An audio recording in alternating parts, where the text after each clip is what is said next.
Jangan lupa untuk subscribe YouTube channel Metro TV News dan nyalakan notifikasinya. Haruskah program organisasi penggerak diteruskan meski banyak pertentangan dari berbagai kalangan? Saya akan membahasnya bersama dengan Abdul Muti, Sekretaris Utama PP Muhammadiyah, dan Retno Listiarti, Komisioner KPAI Bidang Pendidikan. Assalamualaikum Pak Muti, Bu Retno. Waalaikumsalam warahmatullahi wabarakatuh. Baik, saya ke Pak Muti terlebih dahulu. Pak Muti, betulkah permohonan maaf diterima, tetapi PP Muhammadiyah tetap bulat menolak POP? Ya, permohonan maaf jelas harus diterima. Bahkan kalau menurut ajaran agama Islam, sebelum seseorang meminta maaf itu kita harus memaafkan terlebih dahulu.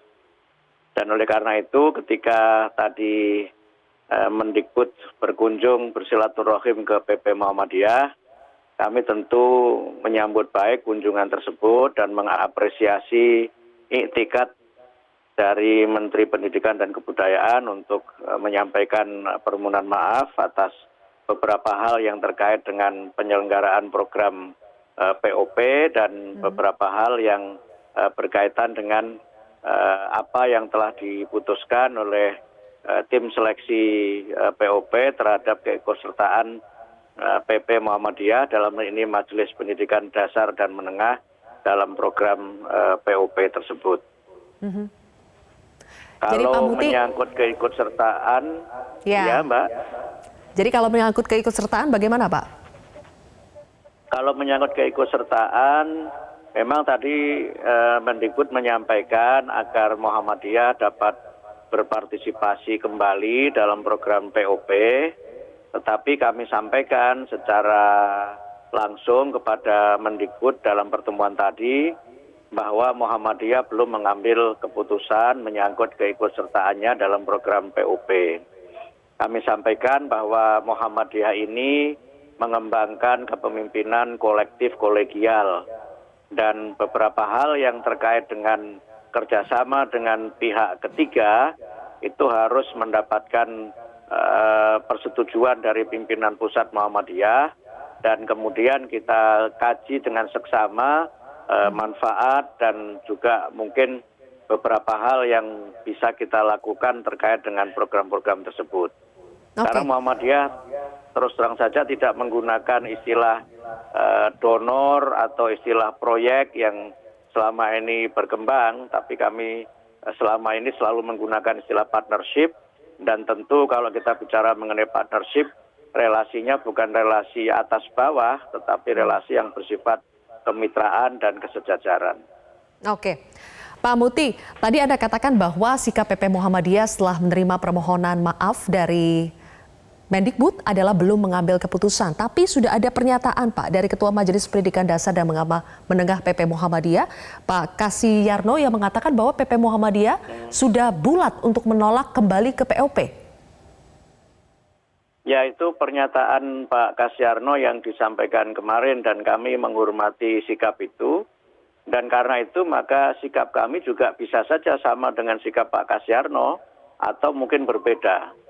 Tetapi yang perlu kami sampaikan bahwa keputusan untuk turut serta dan tidaknya Muhammadiyah dalam program POP itu akan kita bahas dalam rapat bersama yang terdiri atas PP Muhammadiyah, Majelis Pendidikan Dasar Menengah, dan Majelis Dikti Litbang PP Muhammadiyah.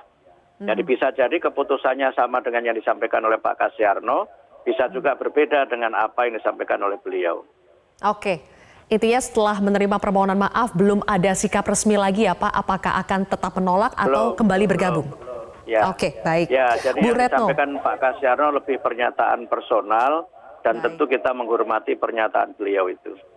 Oke, Bu Retno, apakah Anda melihat permintaan maaf dari Mendikbud itu menunjukkan bahwa memang ada permasalahan besar dalam POP?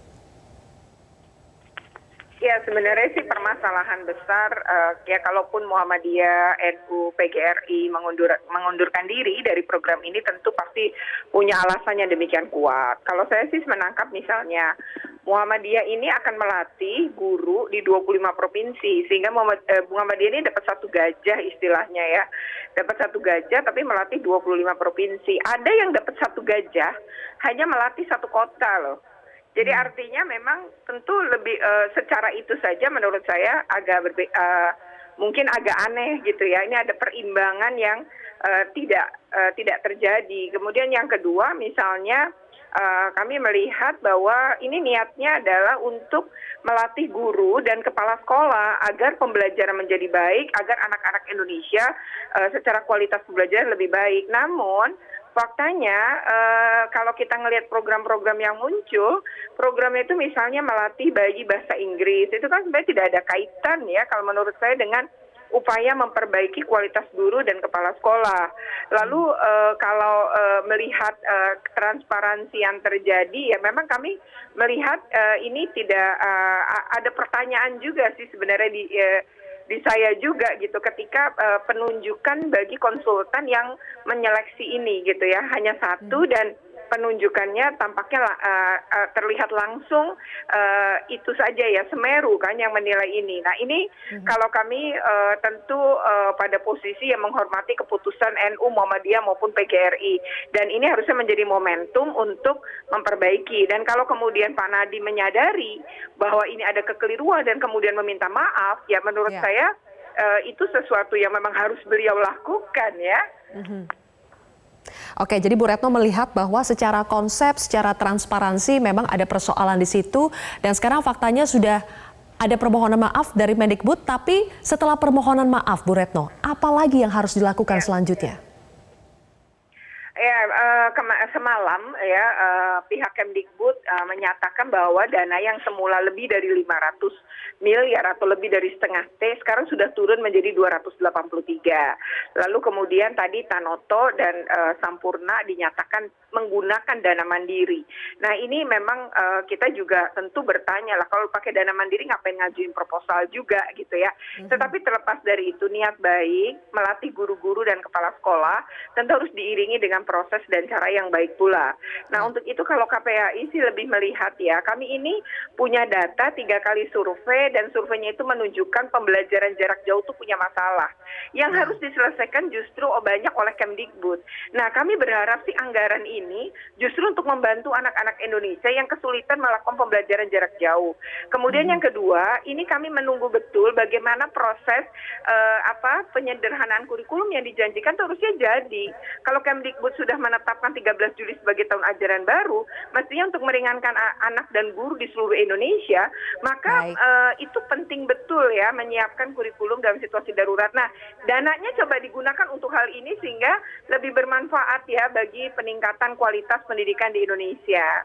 Baik, Bu Retno dan juga Pak Muti, selanjutnya kita akan bahas soal tadi yang sempat disinggung oleh Bu Retno. Di tengah masa pandemi ketika masih banyak persoalan di proses pembelajaran jarak jauh atau PJJ, masih relevankah program organisasi penggerak ini untuk tetap dilaksanakan? Sesaat lagi. Kami kembali melanjutkan perbincangan bersama dengan Sekretaris Utama PP Muhammadiyah Bapak Abdul Muti dan juga Komisioner KPAI Bidang Pendidikan Ibu Retno Listiarti. Saya ke Pak Muti lagi. Pak Muti, sejumlah kalangan mendesak untuk menghentikan program POP dan mengalihkan anggaran yang tadinya setengah triliun lebih, sekarang sudah turun jadi 283 triliun untuk mengatasi berbagai masalah persoalan pembelajaran jarak jauh atau PJJ. Apakah Muhammadiyah setuju? Ya, saya kira itu sebuah pemikiran yang sangat reasonable ya, sangat logis. Apalagi kalau kita lihat memang secara teknis penyelenggaraan pelatihan itu pun kalau dilakukan itu juga tidak selalu mudah. Karena tidak bisa melibatkan massa dalam jumlah besar, kemudian juga tidak bisa dilaksanakan secara face to face dengan intensitas waktu yang cukup lama. Dan saya kira kalau ini dipaksakan juga, secara timing juga sangat mepet. Sekarang ini kan sudah bulan, hitunglah sebenarnya sekarang ini sudah bulan Agustus ya, dan sudah mau masuk bulan penyelenggaraan 8 program Agustus. itu kan juga, ya penyelenggaraan program itu kan juga mungkin akan baru dilaksanakan Agustus atau September, kemudian kegiatan belajar mengajar juga sudah mulai aktif kan, karena guru-guru yang tentu akan terlibat dalam program itu harus melaksanakan tugas juga sebagai pendidik secara rutin. Dan tentu saja kan dalam situasi seperti ini pembelajaran yang menggunakan metode daring juga memang akan terus dilaksanakan, dan saya kira secara timing dan secara teknis memang agak sulit kalau akan dilaksanakan pada tahun ini. Tapi apakah persoalan timing dan juga teknis di lapangan ini juga menjadi dasar bagi Muhammadiyah untuk mundur dari program POP, Pak? Kalau yang awal disampaikan, memang tadi sampaikan Bu Retno, memang ada persoalan menyangkut transparansi. Kemudian yang kedua persoalan fairness, ya, dan kemudian yang ketiga ya memang persoalan teknis. Bayangkan Muhammadiyah ini harus menyelenggarakan acara di sekian banyak kota yang cukup besar jumlahnya, dengan pelibatan guru dalam jumlah yang juga sangat banyak. Dan walaupun sebenarnya guru dan sekolah itu ada di sana, tapi kan tetap saja koordinasinya dilaksanakan oleh pimpinan pusat Majelis Dikdasmen. Itu secara teknis dan secara koordinasi sesuatu yang sangat susah gitu, dan ini juga yang nanti akan kami kaji dengan seksama untuk Muhammadiyah mengambil keputusan apakah tetap ikut dalam program ini atau tetap sebagaimana keputusan untuk mengundurkan diri dan tidak ikut serta dalam program POP pada tahun 2020 ini. Baik, kalau Bu Retno, masih relevankah Bu Retno POP dengan kondisi pandemi saat ini dan di tengah berbagai persoalan di proses pembelajaran jarak jauh? Ya, menurut saya tidak relevan. Sebaiknya dibatalkan saja, alihkan untuk pembelajaran jarak jauh. Karena saya khawatir kalau dipaksakan hasil uang negara malah sia-sia. Khawatir kayak nasibnya kayak kartu prakerja ya. Jadinya uang negara keambil banyak, tapi hasilnya tidak ada. Kami justru lebih mendukung bahwa mendingan dialihkan ya ke pendidikan, daripada pendidikan nanti masuk pada krisis pendidikan. Jadi sebaiknya ini diarahkan betul-betul untuk membantu pembelajaran jarak jauh ya, misalnya internet yang bermasalah ini, banyak keluarga memang terdampak dan tidak mampu, anaknya 3, kemudian gawainya 1, sementara kuotanya besar, harus kirim video dan lain-lain.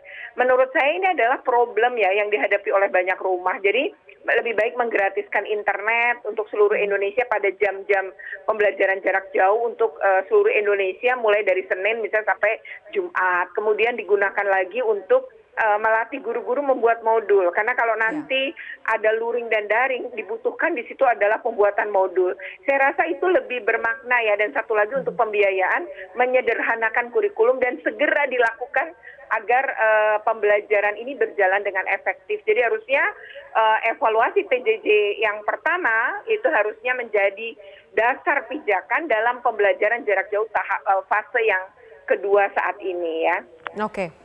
Jadi kalau menurut KPAI, PJJ jauh lebih penting, lebih urgent, lebih harus diprioritaskan dibandingkan POP untuk kondisi saat ini?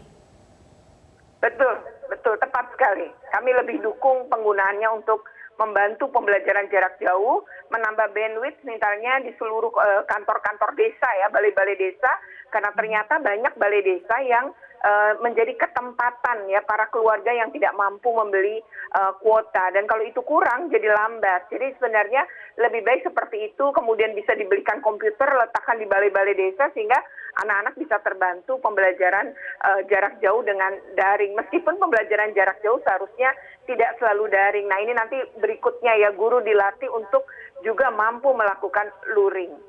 Oke, baik. Mudah-mudahan semua pandangan ini didengarkan oleh pihak dari Kemendikbud. Terima kasih Ibu Retno Listiarti dan juga Bapak Abdul Muti telah membagikan pandangannya di Prime Talk hari ini.